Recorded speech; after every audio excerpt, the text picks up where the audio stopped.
It's Patrick Hutzel from IntensiveCareHotline.com with another quick tip for families in intensive care. So I'm reading out an email here from a client that we currently work with. And I'm reading it out verbatim so you can see what this family is dealing with.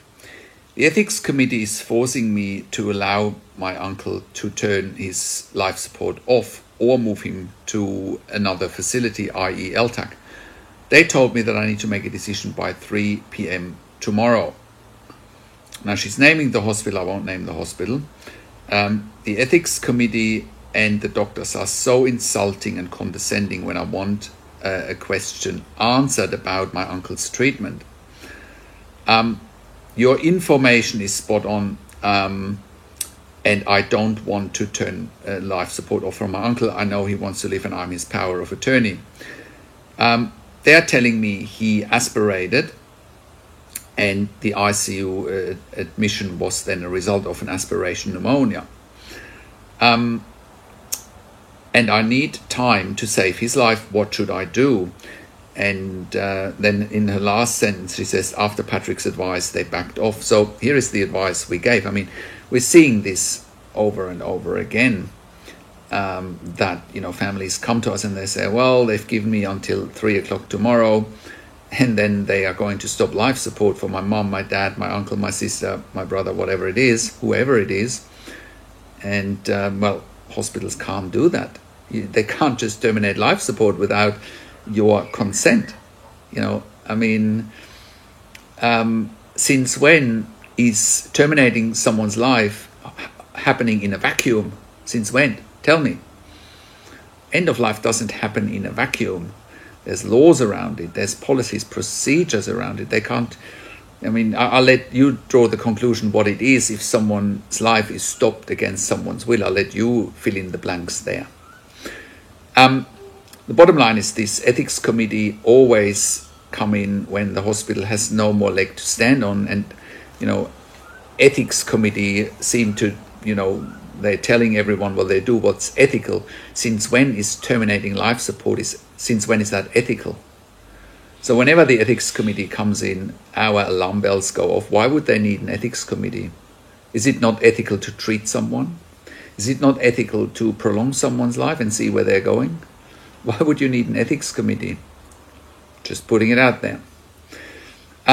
And I then spoke to the ICU team with my client, and they were absolutely insulting and condescending. They were just going into a monologue without actually listening to the client what the wishes of her uncle are. And eventually, when we started asking the right question, what was really happening, they backed off, and he's now having a tracheostomy instead of having life support withdrawn. The biggest challenge for families in intensive care is that they don't know what they don't know. They don't know what to look for. They don't know what questions to ask. They don't know their rights, and they don't know how to manage doctors and nurses in intensive care. And this is exactly what's happened here. That if you don't know what treatment options there are, if you don't know what outcomes are in intensive care, and also if you don't know what your family members want, that's also a challenge. Sometimes next of kin or powers of attorney don't know what their family members want. But in this situation, our client was very clear that her uncle wants to live.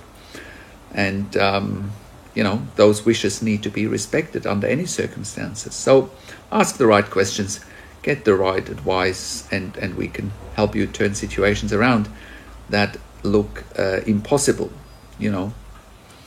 That's my quick tip for today. If you have a loved one in intensive care, go to IntensiveCareHotline.com, call us on one of the numbers on the top of our website, or simply send us an email to support@IntensiveCareHotline.com. Also, have a look at our membership for families in intensive care at intensivecaresupport.org. There you have access to me and my team 24 hours a day. And we answer all questions intensive care related in the membership area and via email. If you need a medical record review for your loved one in intensive care, you should contact us as well. We review medical records in real time, give you a second opinion. We dissect clinical information in real time, so you don't need to rely on waiting for ICU teams that seemingly have no time to talk to families. We make that time to talk to you and dissect the clinical data and give you that crucial second opinion.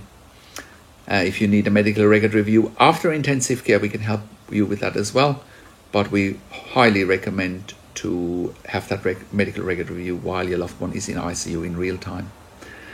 Now, subscribe to my YouTube channel for regular updates for families in intensive care. Click the like button, click the notification bell, share the video with your friends and families, and comment below your questions and insights.